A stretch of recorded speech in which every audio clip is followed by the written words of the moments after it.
Baik, terima kasih Majelis Hakim yang mulia. Saudara saksi ya. Saudara saksi tadi telah disumpah. Jadi sumpah saudara itu melekat. Nah, jadi tidak boleh berbohong. Apa yang diketahui itu yang diterangkan. Ya. Pertanyaan saya pertama, sejak kapan saudara saksi menjadi rektur PT Sekona Persada? Mohon maaf, saya bukan direktur. Bukan direkturnya dia, Pak. Sebagai Orang lapangan. orang lapangan. Baik. Pak Lukman tadi. Lukman tadi ya. Saksinya ya, Pak. Oh, oke. Berarti Bapak Pak. Siapa tadi Pak? Sumatera. Sumartana. Bagian tadi manajer. Gitu. Berarti saya rubahlah pertanyaannya. Sejak kapan saudara saksi menjadi manajer? Januari 2023. Januari 2023. Baik. Di PT Sekona Persada. Siap. Baik. Apa legalitas bukti kepemilikan dari PT Sekona Persada ini? Yang jelas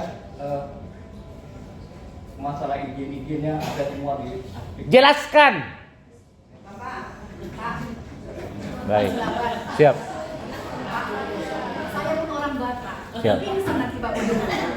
Karena ini perkara ini ngeri-ngeri sedak yang mulia. Siap. Udah saya baca, Pak. Siap. Tahan perutnya sedikit aja. Pak. Biasa jadi di kampung kita kayak gitu. Tapi Iya, Bu. Bu, bukan marah, tapi memang begitu logatnya yang mulia. Iya. Siap. Siap. Baik.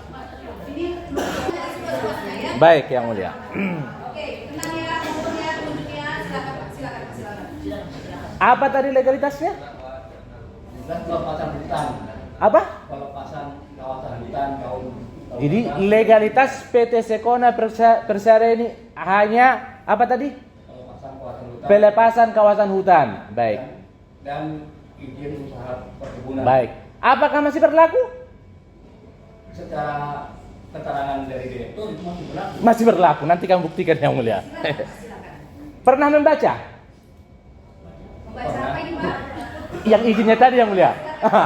Pernah membaca? Pernah membaca. Bisa baca tulis kan? Bisa. Jadi kalau di situ nanti tanggal sekian masuk bisa membaca toh? Baik. Jadi legalitasnya tadi itu adalah pelepasan hutan dan Izin usaha izin pertambangan. Baik. perkebunan. Perkebunan. Oke. Sejak kapan itu, Pak? Apanya? Izinnya itu? Izin usaha perkebunan. Iya. Saya sih enggak. Nggak ingat juga. Manajer, Pak, nanti dimarahi Bapak itu. Iya. Ah. Jadi saudara ini tadi hanya membuat laporan apa yang di lapangan tadi ya, yang manajer tadi ya. Ah. Saksi juga tadi tidak ada melihat, mendengar, apalagi mengalami kejadian ini, nggak ada, hanya cerita gitu ya. Yang jelas saya dapat laporan dari. Iya, cerita dari anak buah tadi gitu ya. Ah, baik. Jadi nggak ada juga melihat bahwa si Karkes sesuai dengan dakwaan Fajri ini kan. Ada katanya dia mengucapkan kata-kata merampas. Bapak lihat sendiri kayak itu? Tidak. Tidak. Mendengar sendiri kayak itu? Tidak. Tidak. Kemudian ada kata-kata membakar, melihat sendiri kah? Tidak. Nggak ada juga ya. Karena saya dapat laporan. Iya, laporan tadi. Jadi tidak ada melihat, mendengar, apalagi menyaksikan ya kan? Hanya cerita. Laporan. Iya, laporan tadi kan. Laporan tadi itu berbentuk cerita kan gitu loh. Kalau laporan dengan cerita beda. Oh beda. Oh iya. Terserah Bapak lah. Dan kemudian tadi saksi menerangkan bahwa alat berat itu telah nggak ada lagi di lokasi ya. Benar.